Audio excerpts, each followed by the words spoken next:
Hello, adorable Bluey fans. Marty here. You know that feeling when the golden opportunity arises to actually converse with the original Bluey podcast deities, Mary and Kate of Gotta Be Done? And when the mutual appreciation for this positively divine TV show runs so deep that it leaves no choice but to split the momentous discussion into two parts? I know, right? It's a tale as old as time. And speaking of time, there's none to lose. The focus of this first installment? Geoff Bush and the Bluey music team's sublime soundtrack album. Mary and Kate, countless thanks again. Your royalty is rivaled only by Queen Chili herself. Listeners, if by some inscrutable circumstance you are not already avid Gotta Be Done listeners, you can find them where you found us, or reach out to them on their socials, at BlueyPod on Facebook and Instagram, at Bluey Podcast on Twitter, or blueypod@gmail.com. This very crossover episode also dropped at the same time in their feed, because all good dogs share their toys. Ready? Let's go!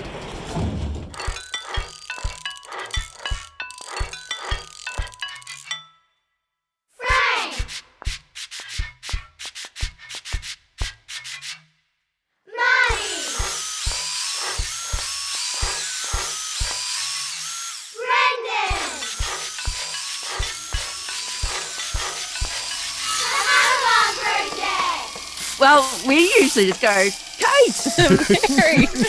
Can we do that as well? Because we're here? Yeah, Kate, Boys, Brendan, Marty. Yeah, let's do that. Brendan, Marty, Frank. You know, you binge watch your Netflix show and you need someone to talk to about it. Yeah. We need to talk to Kate and Mary about Bluey. That's what we need to do. It's got to be done. I love that this is spreading, Kate. Usually it's just, us desperately needing to talk to each other. But now there's more people to talk to. Like, I feel like this is almost like Camelot, like we're at the round table of Bluey, Knights United or something. Like, there's a lot of people on this call, but I'm very here for having some excellent Bluey fans in the room. Yeah. And Gotta Be Done is very pleased to be meeting the world of the Hammer Barn project for a special podcast today. Wow. Yeah. Look at this. Honored. If Bluey doesn't do anything else, which it does lots of, it's bring people together. totally. He's right. Yes. He's right. I practiced that. Did you? No, clearly not. And yes, for the Hammer Barn listeners, we are, of course, catching up with the OG podcasters, the godmothers of the Bluey verse. Godmothers, If you don't know who these people are, then what are you doing? Yeah, we're not worthy. Wonderful is to what be we're catching saying. up with you guys. We're not As if there's one thing we've learnt from Bluey, it's there's always room for a partnership, and I feel like you guys are the bandits to our chilies. Hey! Look, I'll take that. Oh man, that's a compliment if I've ever heard one. Yeah, just subtly getting in that we're chili, right? Yeah, gotcha. Oh, yeah. Fair enough. Remember the pool bag guys, just sort it out. All right, so I think we've got a couple of, rather than go through an episode review like as we would typically do on both our shows, we thought we might, there's a lot of voices in the room today, so let's have a bit of a mixed bag of topics, and we're going to do a review of sorts, but something that neither of our shows particularly have touched upon. We're going to talk about the award-winning Bluey album today. Oh, yes. I'm so excited about this. Oh boy. I don't know, how do we want to go through and quickly go through the tracks? Do we want to just talk roundabout? How do we I'll start it off and I'll just sort of say, well, like when you guys said the album, I was like, I'm a little bit skeptical about this because, Marty's not great at, I'm used to hanging around musos who have the lingo and all that sort of stuff. Did you just talk about yourself in the third person? Yeah. Probably. Because I'm used Marty.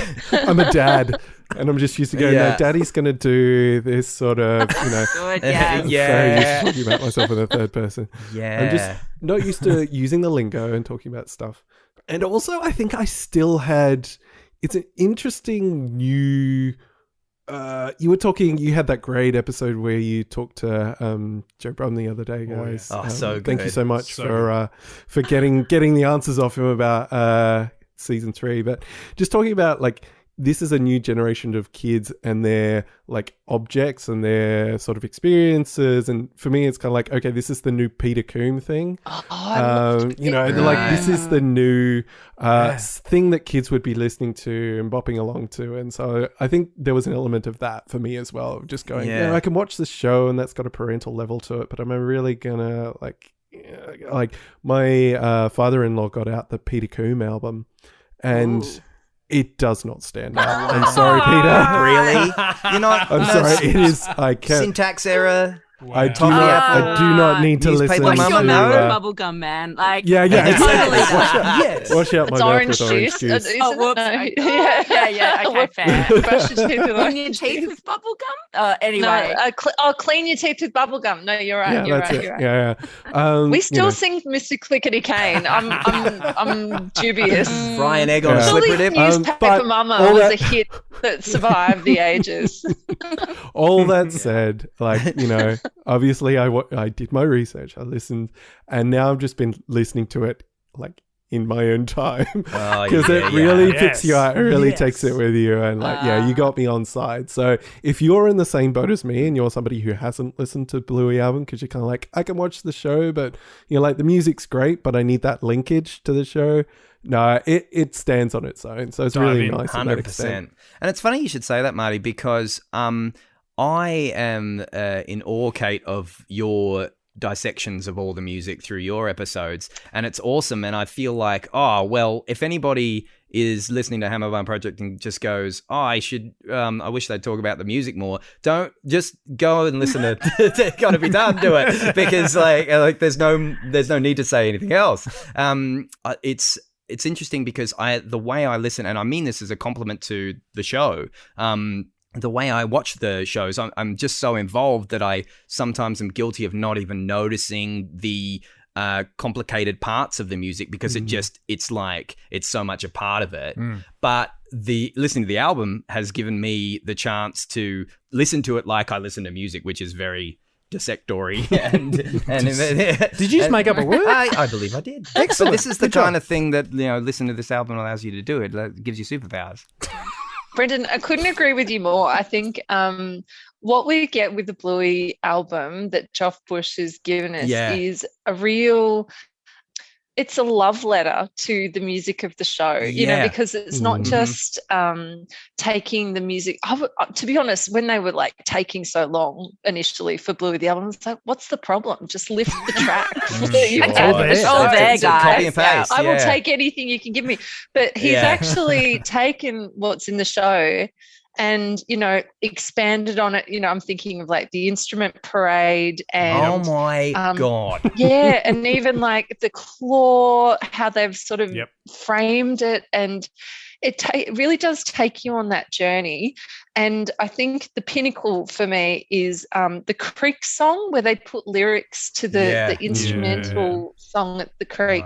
And we actually 2 years ago went to a funeral for a very young person who had died, and they played that song, and it wasn't a dry eye in the house. It was absolutely so special. And I can't think of any other show that puts so much care and love into the musical compositions, even though the episodes are so short. Like the effort that goes in just constantly blows my mind. So I'm delighted that you guys want to talk more. Well, didn't Joe Brum say when he got up and won the award, he just said, Geoff Bush, you can't have him. He was dead serious, wasn't he? I stood up and cheered in that moment. I'm like, that is correct. And that's so fitting to the show as a whole, because like everything about Bluey is just this rich tapestry of things that didn't need to be as good as they are. Yes. For it to come, but they just like, well, we're doing this. And it's just like that must come. It must come from the top. It must come from Joe. But it feels like everyone's at that same party, just going, if we're going to do this, what is the point in not making it the best example of the thing? It is Dad Baby lived. It is, we're doing this and we're doing this right. So yes, I think you had Joe said it in when you were having that chat to him the other day. It's kind of like, you know, we're going to put the absolute effort into this, and we're going to make it as good as possible, even though it is a kids show, because they might not be able to point out technical faults, but they'll feel the difference. Yeah. And I think you can feel that care Yep. in the animation and most certainly in the music and those sorts of things. Like the music itself has that respect for the intelligence of kids. Yeah. And it is more than just like, there's layers to it. It does different things. It's, it's got that complexity to it more so than some of the other stuff. And when you think about that, that's so smart, because I think so many shows almost downplay the intelligence of the audience who's watching it. And, I can tell you right now, my 2-year-old's worked out how to drive an iPad. Like, it is, like, there are so many elements to their lives which, I don't give them credit for until I see them do it. And I hope that love of music seeps in at an early age because of particularly the classical music that they're being exposed to through these shows. 100%. Packer Bell's canon. Not Packer Bell. Not Packer Bell. That's everywhere, that one. You can't stop it. It's like it's like a disease. Yeah, I was just about to say that, but I thought I'll let Kate.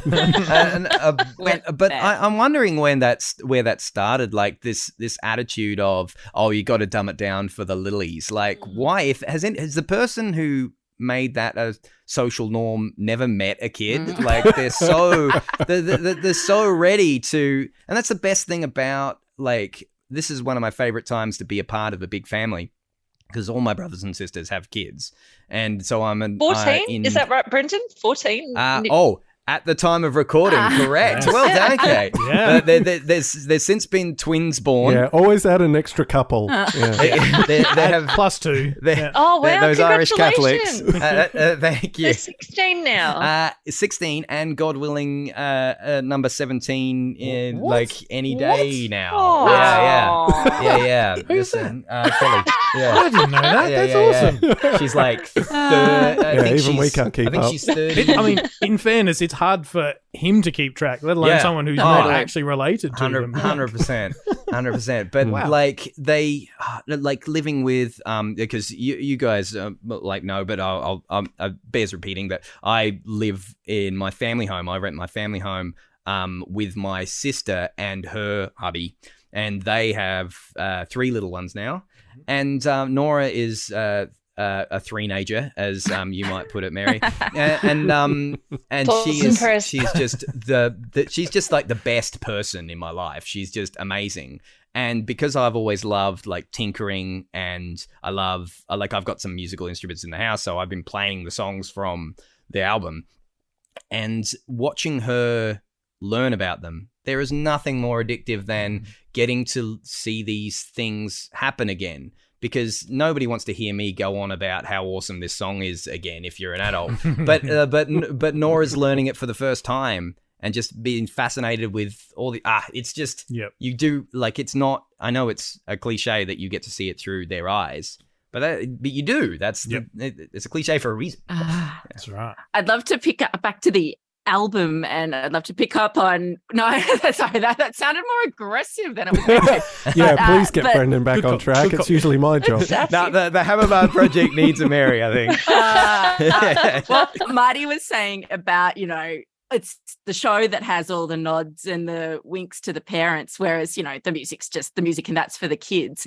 I actually see the album as just being this huge bonus kind of parenting / uncling, auntieing every adult who is around children's hack, because the songs, particularly the first one that dropped off the album, was the Keepy Uppy music, which is extended. It's got a cowbell solo. It's amazing. And there is barely a day we don't play Keepy Uppy in our house to Keepy Uppy. And that is just, that is a gift. Yeah, I love it. Wow. And all of your Spotify list at the end of the year is going to be so skewed. Thanks, Bluey. But a lot of the songs are like that, where the kids have seen the episode so many times, they have that instant recognition of hearing the music and going, oh yeah, let's play fairies, or we haven't built a taxi for ages, and it kicks in, and it's just a license to play and listenable as well, which maybe some of the soundtracks of our childhood weren't quite as well put together. I'll agree with that. As calming, potentially. Toffee Apple really isn't that calming a song. It's old school. I completely agree. That's so true, because like I think we tried the album once out loud and it didn't really work, because that just ended up with Naomi like asking incessantly requesting to watch the show.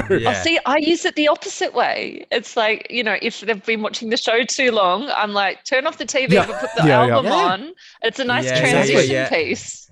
Yeah. But 100%. for me, my for real life is just thinking about all the old like stories and songs on tape I used to have.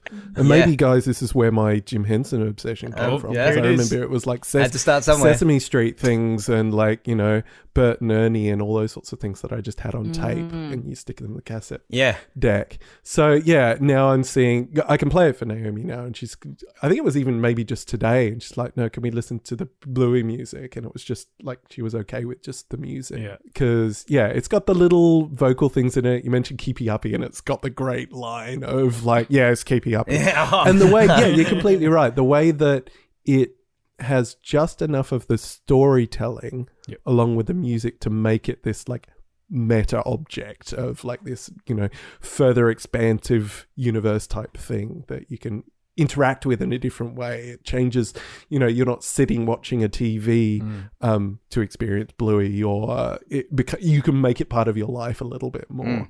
It's a bit more flexible. So I completely see that. Probably the one I'd shout out that tells a really good story, like you're saying, Marty, is Taxi. Now, apart from being a banger of an episode and an amazing song, I was listening to it recently, and it occurred to me that it's the tale of two cities. Like the really fast pace. Oh my God, we've got to rush to get to the airport. That's what's going on in Bluey's head right now. And then all of a sudden the music stops, and you get the chilled sort of like slow guitar, little Rasta vibes going on. And then you get Bingo going, "Hey, you going, love?" Like probably her second best voice, I will say. And that's what's Bingo's headspace is like. It's chill. It's how you going. There you go, love. And then back to Bluey, and it's full pace. So true. I'm pretty sure there's even a fart noise in there at some point if you listen close enough.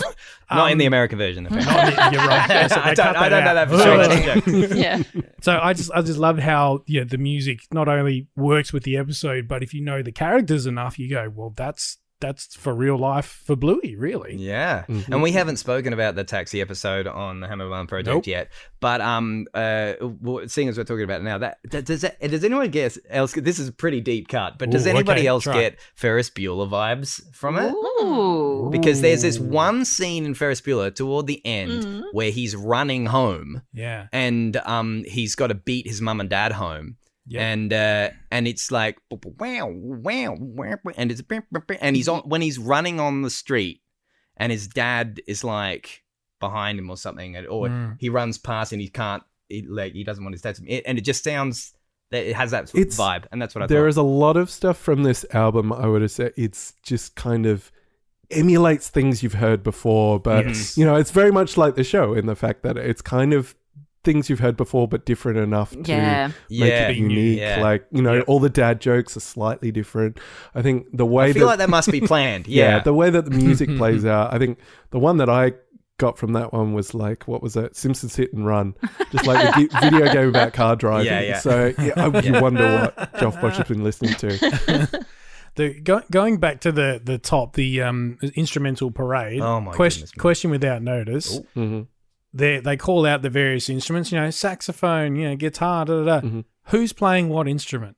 Oh, Who okay. And I want to limit it. Okay. I mean, you could go anywhere with this, really. Guitar! I know who's playing guitar. That's right. Guitar writes itself, let's be honest. You mean like with the characters? Like if it was characters playing, what would they be? Yeah. Well, I think Muffin has claimed guitar. Correct. Life. Yeah. Correct. Although Winton puts in a good bit of competition in the new in stories. Indeed. Great call. Indeed. Yeah, I he mean, might- I just want to Great call. describe the scene that we can see behind us, because Frank and Brendan are sitting in a room with all these Perspex shelves. They are covered in every single pop culture icon I can see from the 80s. There's He-Man, there's Turtles, there's Star Wars, there's everything. We should have been calling you. I spent hours on Threads trying to work out what the references were in stories. We should have just called you guys. You Yeah. could have Lay been it like, on yeah, Well, the I know- Rainbow Tears was this person. I know one that Frank will be proud of me for. It's when Winton transforms into the car. Oh, Yeah. it's He does go the- Transformers? Yeah. Yeah, it makes the Transformers noise. Yeah. Absolutely, Yeah, it it's does. Transformers, Yeah, right? yeah. Okay, we Yeah. got that one. Good. Yeah. Yeah. So the first time we recorded after seeing that episode, I was surprised that Frank was still alive after seeing that. I thought that would have been. I thought it would have you been know, all right. That's it, when- and just ascended. We have peaked. When you're able to assist Joe Brum with his, Transformer from his childhood, that's Okay. pretty up there. Yeah. So when We've told this story, yeah, haven't we? when we interviewed Joe Brum, when we first got on, he went, "Hey Frank, look at all the Ninja Turtles." Called we- it straight away. And it's a funny story actually, because I just obviously listened to your guys' most recent Joe Brum interview, and we tacked that little bit on the end, that moment Yeah. where Joe noticed the things, and Frank had that. He had that started moment. describing a Transformer from his childhood, and he goes, "Oh, and I think it was this," and I'm like, "You mean?" And he said a name that was sort of Yeah. half right, and I said, "Oh, it's Blitzwing." Oh yeah. And then he's like, "Oh yeah, we had that one as a kid, me and my brothers. Don't know where it is now. Ha ha ha." No sooner had we stopped recording, I turned to these two and just went, "You know what we have to do? Yeah. We have to buy that Transformer. Yeah. We have to send it to Joe Brum. No way. It wasn't terribly expensive, and Yeah. so we did that. And I think with COVID, it all got delayed. And then about a month later, he sort of wrote back to us and said, "Oh, Yeah, guys, yeah. thanks He for the said he was Transformer." Oh, that's So the best beautiful. story. I was so happy for Frank to have that moment with the creator of Bluey. But that was on the cutting room floor, that little thing. But we did tack it on the end of the episode. And Kate, when your will was tacked on to the end Yeah, that was of great. your episode, I thought that was so adorable. And I just thought, well, that's something our interviews had in common. They both ended with children sharing a really special moment with Joe Brum. So I just thought that was it. Just the children. I thought of that joke today when I was in the car, and I was just like, I have to say that. That whole bit was so you could have a go at me. That's that was the whole amazing. bit. Yeah. Yeah, it was pretty special actually. We got to listen to it the other day because I always listen to our own episodes. Right. Yeah. Oh, There's yeah. any good It's podcast like about walking it. with my friend. You're only human. Yeah, and and I was actually on the swing. I'd walked down the beach and back with Joe, my 2-year-old, and because there was a part of the interview where I think I said to Joe, thank you for creating Bluey because it means so much. Mhm. And I was talking about how we Thank you for saying that, because it's nice to hear my sentiments reflected. Yeah, good. to Joe. Good. But yeah, there was a moment, and like as I was doing that, I realized I was at that time pushing my Joe on the swing, and he was saying, "Go away, go away." Amazing. It does permeate the whole of our lives. Yeah. I'm actually really keen, just for because some of our listeners may not have heard much about you guys. I'm keen to hear about how your friendship sort of evolved into talking about Bluey. Ooh, Hang on, all that's a friendships good don't question. do that, mate. What is that? I don't understand. Whose fault is it? Yeah. Who's the most fault? I think we just doing it anyway every time we caught up, and so we thought. Was there an early adopter among you who was like, "You got to get on this show"? Because I think it might have been you in our friendship, Mary. That's funny. I thought it was you. Oh, so there you maybe. go. I would probably say it was Brendan first, only because he, my Jack is coming up to 3 years old, Naomi a little bit younger than that, whereas Brendan was exposed to that child's world several years earlier than we were. So Yeah, how old are you, Yeah. Brendan? Yeah. But I've never lost touch with ABC Kids. So. He's the cool uncle. But he's not a regular Thank you. uncle. Yeah. Okay, I'm going to snip that and have that sound bite on my phone to play to all my brothers. Thank you, Kate. yeah, so Brendan was probably first in that regard. As Yeah. far as us talking about it, it was probably myself and Marty were talking to each other about it. And then we sort of realized, oh, well, Brendan probably knows a bit about this through all his, Because he's a child. many Yeah. nibblings. That's right. Loves his ABC. Yeah. And then, I think there was something, was it Naomi's birthday, Marty, where we were all there? You guys were down in Adelaide, and then we all started talking about it. And I remember leaving that conversation going, you know what, I have another show that, is to do with all this wonderful stuff behind me, the Toy Power podcast, and been doing that for so long. It's just a part of my life now, like 5 years or something. Wow. And I just had that itch. I had that itch in the back of my brain going, I feel the need to start another show, but I don't have a good idea to go with. I don't know where to take this. And then it was after we chatted and we all just organically talked about Bluey. I just went, no, that's crazy. You can't do that. And then that was honestly probably around the time when I went, I said, surely somebody's done this before. And sure enough, you two had. Yeah. And so that's when I discovered you guys. And then it's all sort of spun out from there. And eventually I think the sealer for me was I was chatting with my toy friends, with the Toy Power guys, and all of them are dads with kids, a little bit older and stuff. And then the subject of Bluey come up, and all of them, even the one who I thought would be the most cynical about it, he went, oh, what a great show. And at that point I've gone, all right, I know what my idea is now. Yeah. Marty, Brendan, let's do it. Yeah. That's so That's cool. I'm so glad you found us and could see, because as much as we're constantly talking about Bluey and have been since we launched in 2019, like we get to the end of every episode and go, oh, I didn't get to that. Didn't get there's just so much to talk There's about. so much. So if you guys picking up the slack, and especially the Bandit perspective slack, just makes perfect sense. Yeah, it takes a village. Yes. Is this a good... I was going to ask if this is a good time to segue into what we were going to talk about now. Yeah. I had a couple of things on because we mentioned Keepy Uppy. Yeah. And I noticed that these are two pretty nerdy music things for me. So I'm just going to move my mic. I brought my guitar. Hold on. Oh, no. Yes. Oh, amazing. Yes. You heard the singing on the last episode. No. Now we're really getting into it. Nah, Keepy Uppy was like because I was. He's pulled out a guitar for everyone playing at home. It's a beautiful It's guitar like, too. It's kind of tan Thank coloured. you very much. For all you guitar nerds, it's an Orville jumbo, so it's not it's a Japanese Gibson. So it's like.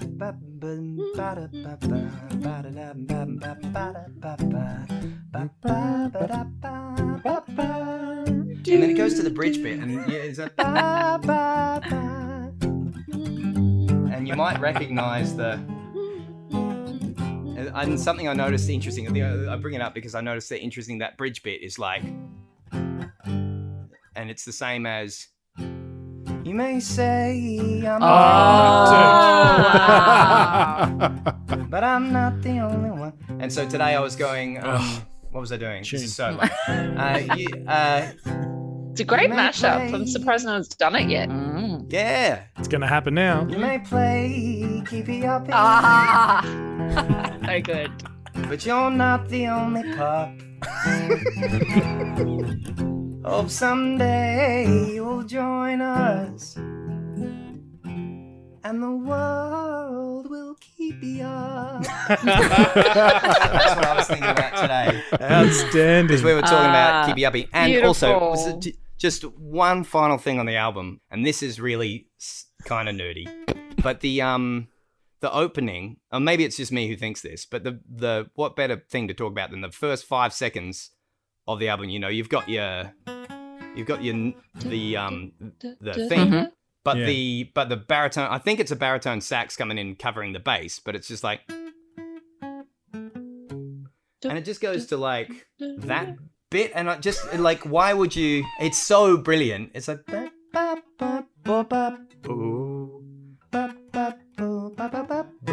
And it just like, why that's not the normal bass line, and it just gets me every time. It sounds so good. Yes. And it's just, and I think because it sounds Frank is putting a hand on Brendan now just to bring this back down to just earth. trying to make sure he doesn't take off. No, I just like, there's nothing, because if you can really play technically fast and complicated music like I cannot, that's so impressive. But also the other side of things, like your Paul McCartney's and even your the production of like Alan Toussaint, if you can take a simple thing and change it so that the deeper you look into it, it's actually really complicated and cool. Like the saxophonist didn't need to go there, but it did. And so immediately I'm just like, oh, that was, I think we need to talk to Geoff Bush Yeah. so that you can nerd out with someone who understands what you're saying. Yeah. Highly recommend it. But Should we finish this section off by favourite track each? Oh, on the Bluey album. Or is that too hard?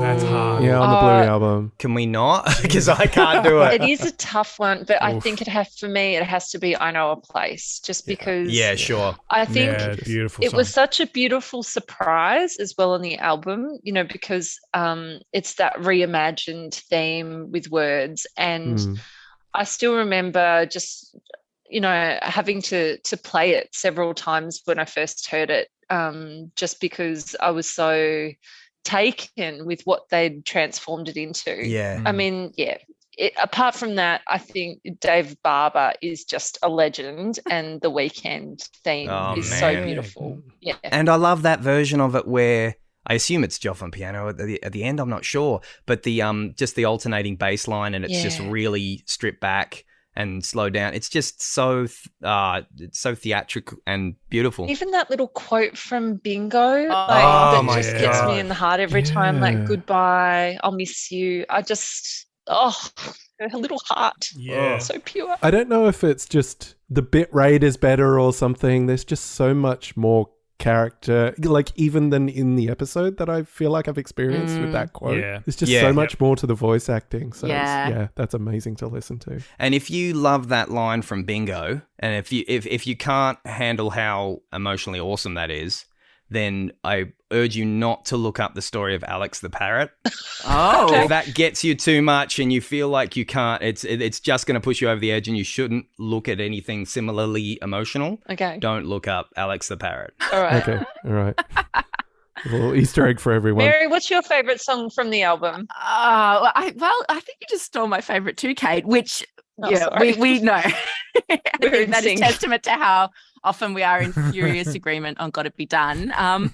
But I think apart from that, probably the one we dance to the most is A Message from the Fairies. And oh my goodness. when we first recapped Fairies, Kate and I, and we had a guest on as well, spent a lot of time trying to work out where that music was from and why it was so familiar. And finally, I think actually listeners came back to us and said it was from the Titanic dance below the decks. Yeah. Right. And Yes. Okay. and that what an amazing energetic scene. Yeah, when Jack and Rose are spinning around together, Yeah, that's the music exactly. that's playing. 100%. Yeah. John, what is it? John Ryan? What's the name of the John Ryan? Yeah, John John Ryan's Ryan's polka. Polka. Yeah, it's just been given such a glow up by Geoff, and it's just so danceable.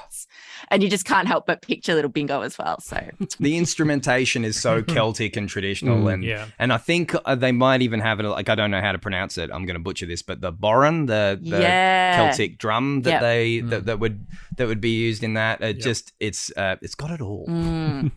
Boys. Yeah, what's your favourite song from the album? Should we start with you, Brendan?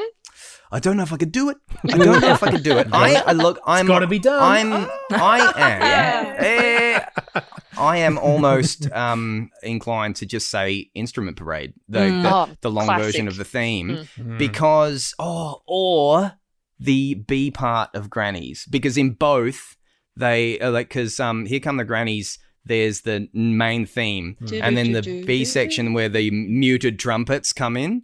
And those muted trumpets that are also there, I think they're trumpets and just trad instruments in Instrument Parade. It just takes me back to New Orleans. Like it's the gumbo ya idea of just everybody playing at once, and you've got your rules, and then you just kind of go nuts within your box, and it feels like something you'd see on Mardi Gras Day. Or something you'd see at the Spotted Cat on Frenchman Street, and like it just it takes me there, and it's just so. Love it. It's where Totally. music is the most joyous in that city, and it just Ah, transports me. Oh, I think he's going to cry. they're probably playing it as we speak. Yeah. In New Orleans. Marty, do you have a favorite? I think I'm going to go with Paul. I think You're gonna go it's with got Paul? like Yeah. the 80s, like synthwavy, So good. even psychedelic-y. So It with the, sounds underwater. sounds like it's Yes, underwater. it really does. Yeah. It sounds aqueous somehow.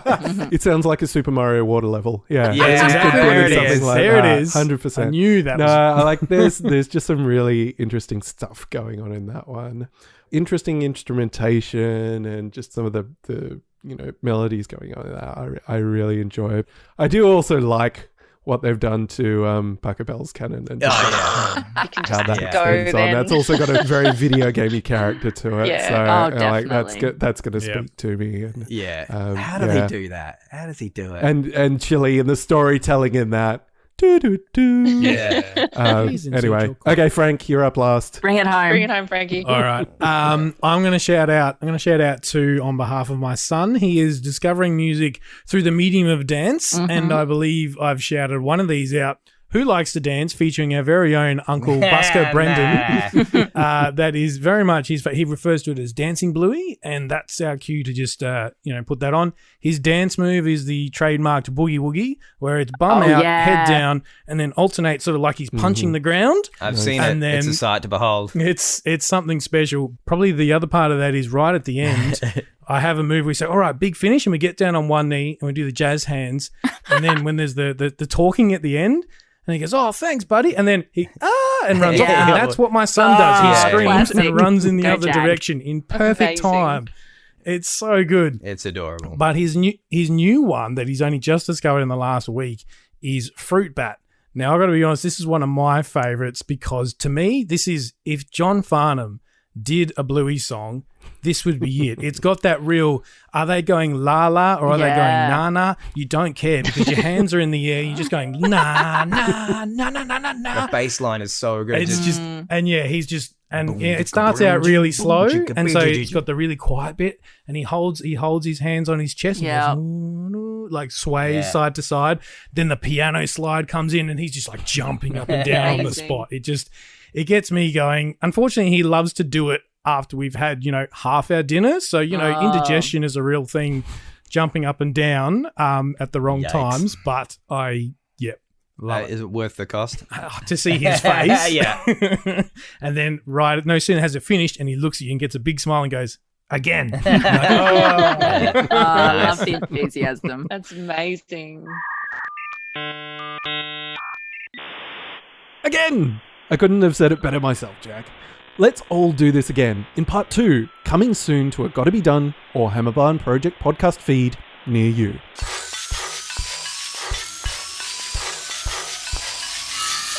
Created and produced by Frank, Brendan and Marty. You can follow the Hammerbarn Project on facebook.com/HammerbarnProj, at HammerbarnProj on Twitter, or Hammerbarn_project on Instagram. Theme featuring Nibblings, Kaylee, Jade, Ashley and Reese, and PA announcements by brother-in-law, me, Josh. Thanks for listening, and remember to get down to Hammerbarn for cheap shovels.